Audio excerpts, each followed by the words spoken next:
আমার বন্ধু আমার কাছে একটা প্রশ্ন করছিল।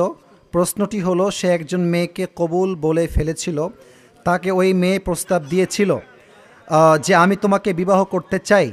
ছেলেটি ও মেয়েটি দুজনে পরিকল্পিতভাবে কবুল বলে ফেলে, কিন্তু এখন ছেলেটির বিবাহ কি হবে, আর হলেও কিভাবে গ্রহণ করবে? এই তো মহা পাঠপার রে দেখছি রে।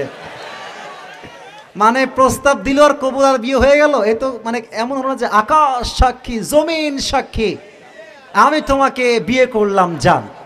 এখন মেয়েও বলছে আকাশ সাক্ষী জমিন সাক্ষী তোমাকে আমি বিয়ে করলাম জান। কয়দিন পরে বলছে তোর সঙ্গে আমার ব্রেকআপ। তো মেয়ে বলছে করলা কবুল বলে বিয়ে, তালাক হবে, ব্রেকআপ কেন হচ্ছে? আকাশ তুমি কোথায় গেলে, জমিন তুমি কোথায়, গাছ তুমি কোথায়? আকাশও আসে না, গাছও আর আসে না, জমিন আর খুঁজে পাওয়া যায় না। ঠিক আছে কিনা? এই জমিন সাক্ষী আকাশ সাক্ষী একা একা বিয়ে করলে হবে না, বুঝতে হবে ইজাব কবুলের যে শর্তগুলো আছে অবশ্যই একজন সাক্ষীও থাকতে হবে রে ভাই। তুমি এর আমি বসে বসে বিয়ে করলে তো বিয়েটা হয়ে যায় না, সাক্ষীর দরকার। যুবক ভাইরা আছে না নাই?